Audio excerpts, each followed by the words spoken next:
So this is my newish Fuji GS645S Professional, and it's a medium format rangefinder camera. So being a medium format camera, obviously it uses film, but in this case it uses 120 film, medium format film, which is different to the most common type of film, which is 35mm film, and I'll get to that in a second. In this case it is 6x45, which means that the frame is 6 centimeters by 4.5 centimeters, and an unusual feature of 6x45 medium format cameras is that the frame is vertical when the camera is held horizontally. Something like an iPhone these days, we are more used to vertical orientations for pictures, but this is very unusual for a film camera to have such an orientation. With a 6x45 camera and 120 film, you will get usually 16 exposures, but this camera will only give you 15 exposures, and I think it's a pure coincidence that this camera was made by Fuji, who also obviously make film and also sell cameras which use film less efficiently than others may. It is a rangefinder camera, which means there is a rangefinder mechanism which allows you to focus the image without looking through the lens as you do in an SLR camera. You overlap an image in the viewfinder, you see sight through the viewfinder here, and a small image is seen through this smaller lens here, and when they come into when the two images overlap in the rangefinder, which you achieve by moving the focus ring, when they're overlapped perfectly, it means that part of the image is in focus. It is a fixed lens, it can't be changed, and it is a 60mm lens, the maximum aperture being f4.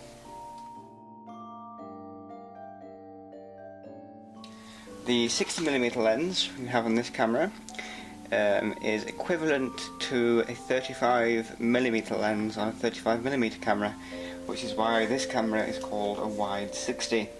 There are other versions or other very similar cameras that have the same sort of body, which give you 85mm lens, which is roughly equivalent to a standard lens, and there is also Fuji also make a 90mm 6x7cm camera.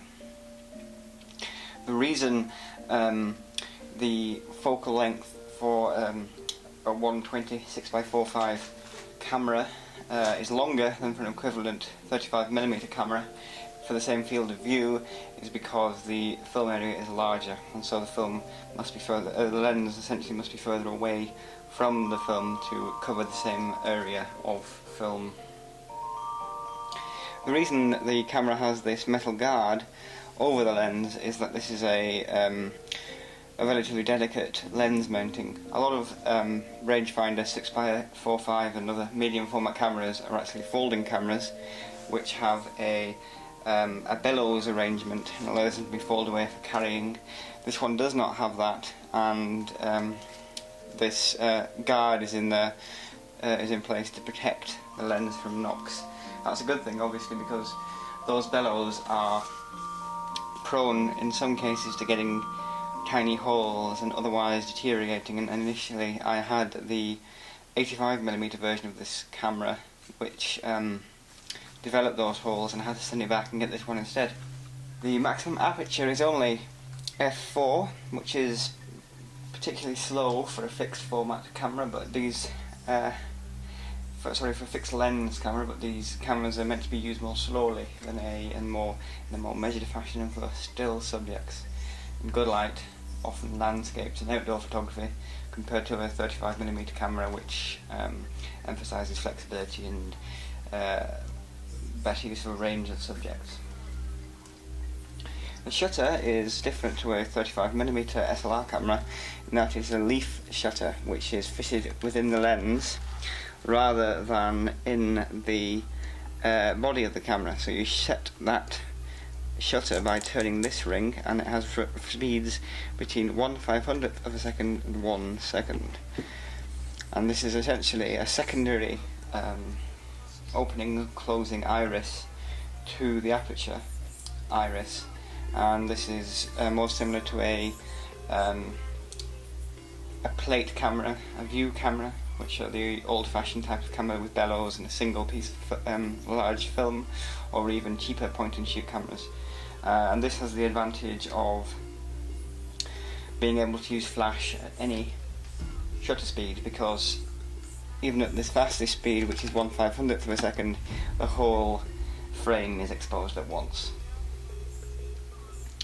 The aperture is set in the same way, between f4 and f22, and the lens is focused with this focus ring here, and there's a depth of field scale, and also the film speed ISO setting is set on the same ring. So, oops. Almost all of the settings on the camera are done on the lens. Only the film advance and the shutter button and the on-off switch are located elsewhere. So obviously, being a rangefinder camera, it has a typical rangefinder arrangement where the image is seen through the rangefinder here. We can see through the window at the front. Unlike an SLR camera, you do not see through the lens. And the other part of the rangefinder is here. Inside the rangefinder you have a set of frame lines which tell you roughly the part of the image which will be in the final image. Obviously, because you don't see through the lens, you don't see exactly the same image as you would if you could, because obviously there's a distance between them, and this gives rise to so-called parallax error, which is the error attributable to being at a slightly different viewpoint from the main lens. And this is corrected to some extent by having the frame lines within the viewfinder move when the camera is focused. Now, the viewfinder is a little bit conservative, which means that slightly more than is enclosed by the frame lines in the viewfinder will be in the final image. You also have obviously the rangefinder dot, which moves when you focus the image, and you also have the exposure indicators, which take a very simple form of a plus, a minus, and a circle. The circle indicates correct exposure, a plus indicates at the current settings the camera will overexpose, and a minus indicates underexposure. And the metering is taken through this grey window here, which means that it's not through the lens metering, which also means that you have to be careful not to put fingers or other obstructions in front of the lens, and of course, which I've done several times, not to remember to take the lens cap off, because there's no indication that the lens cap is on. So that is the viewfinder.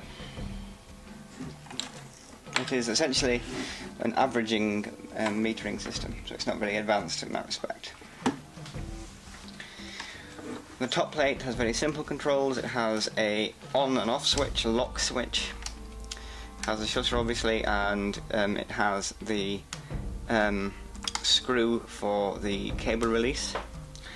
You press the shutter in part of the way to switch on the exposure meter. I have found actually that this is a little bit sensitive, and it's a little bit too easy to accidentally take a picture when you're doing this, and I would recommend, if you're using a camera like this, to set up the exposure before you wind on the film, which is done exactly the same way as a SLR camera, because in that way you won't accidentally take a picture.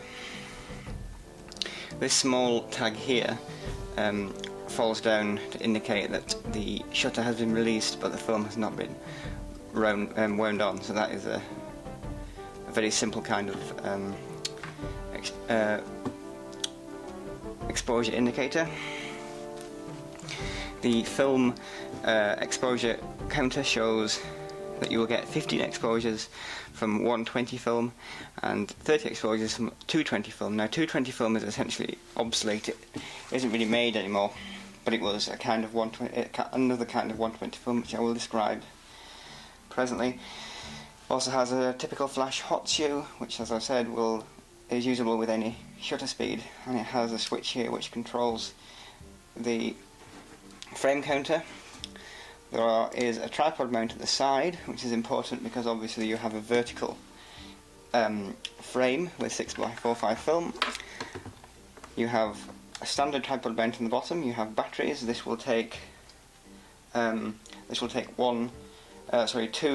1.44 volt standard LR44 button cells, and you have a pocket here in the back of the camera to accept the cardboard lid of the film box to remind you what film you have. You open up the camera back by releasing this catch here. The camera back opens and you can see the vertical frame here, and you can see the back of the lens inside, and these are the film spools here. One of the features of 120 film is that when you have wound on the film and finished it, the film is transferred from the input spool here to the output spool here, and when you take out the film and take it away, the input spool is left. So what you have to do before putting new film in is release the input spool by pressing the red button, take it and place it into the intake area and reset the buttons at the bottom, and then you put in the new film with its spool and wind on that way. You can see the pressure plate has a setting for 220 film and a roller to help the film load.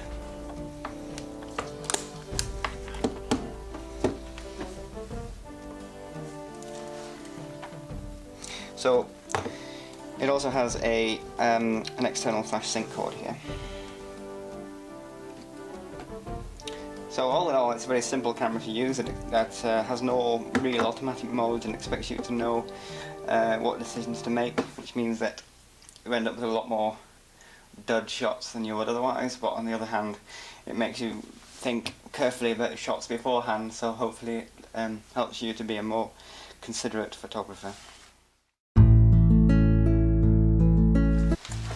So this is an example of the 120 film. The main differences between the 120 film and 35mm film is that it is larger, meaning that the film can give a larger area for each film frame, which means you get lower grain in each image because the film is actually the same, it's just a bigger area of the same exact emulsion.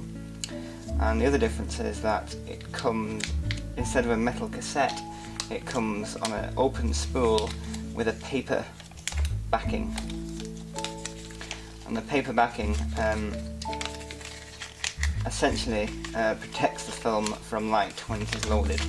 Now the difference between 120 film, which is still made by Ilford and Fuji and some others, Kodak, is that and 220 film, which is no longer made, is that 220 film only had a partial piece of paper at each end of the film, which meant that more could be put on the spool, which meant that you could take more images. So this camera can only take 15 pictures with 120 film, but could take 30 exposures on 220 film. But often cameras couldn't do that, and so fewer 220 films were sold, and now that much less film is sold, obviously, these days, it's not really economic to make it. The other disadvantage was that you couldn't use it in older cameras, which had a very simple frame indicator, which was literally just a tiny window on the back of the camera, which looked through onto the back of the film and revealed the numbers for each format, which were printed on the back of the paper. Obviously, if there was no backing paper, the window would expose the film and would ruin it.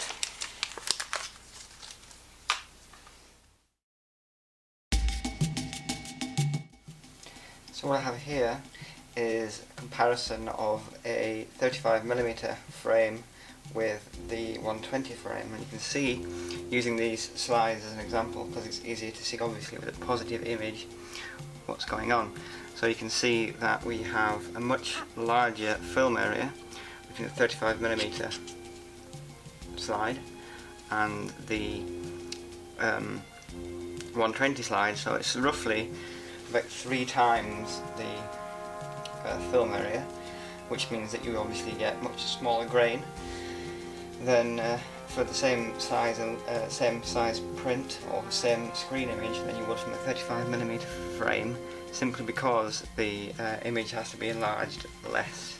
The other advantage is you can see much more of what's going on in the image without a magnifier, or with a less powerful magnifier, than you can with a 35mm slide with these 120 images.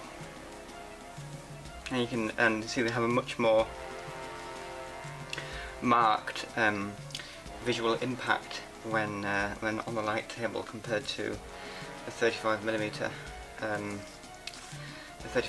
slides, which are a little bit smaller and less impressive compared to the sort of bright colours you get here. These are taken with Fuji Velvia film. Both of these are the 35mm and the 120, and you can see this particular film has very vivid colours.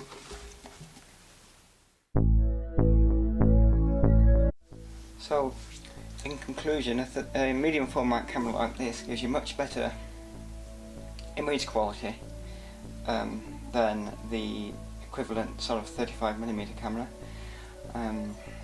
purely because of the larger film area, and is therefore more suitable for the kind of application where quality is paramount, often landscape photography or outdoor architecture type photography. Obviously this is a 60mm lens that has a little bit of wide angle distortion, but nevertheless it is a very high quality lens despite that. And I would certainly recommend anybody who is interested in film photography, especially if you develop your own film. One of the differences is that 120 film is less commonly processed and is more expensive when it is processed, especially on a frame by frame basis than 35mm film, and therefore it's much more economical to process your own. Even then it uses about twice the amount of chemicals than 35mm film, but nevertheless it's still a much better medium in terms of the lack of grain and overall image quality. This particular particular camera has a very good quality lens, even allowing for the more demanding film size. And obviously it lacks what 35mm cameras tend to have in terms of automation, but then again that's not a big deal for the kind of photography it is intended for. The lack of direct view means that it's slightly less suitable for kind of shots like a macro shot, where you'll need to be able to see exactly what you're getting. So close-up photography is more difficult, but again that's not really what it's intended for. And a 35mm camera with a macro lens, such as the one I'm using to film this on a digital camera, is far more suitable for that. So this is the perfect sort of camera for travel photography. I certainly recommend anybody who is into film photography to at least try out medium format, now that with the lack of demand for film photography and the rise of very, very good quality digital cameras, especially medium format equivalent digital cameras like the Hasselblad H1 and others, which means that medium format cameras are now much cheaper than they used to be, roughly the same kind of cost as 35mm cameras are. Certainly give it a try and you'll not be disappointed by the image quality that you get. The other drawback is that you'll need a 120 scanner or a 120 enlarger, and again at the same time the enlargers are now cheaper even if the scanners are not.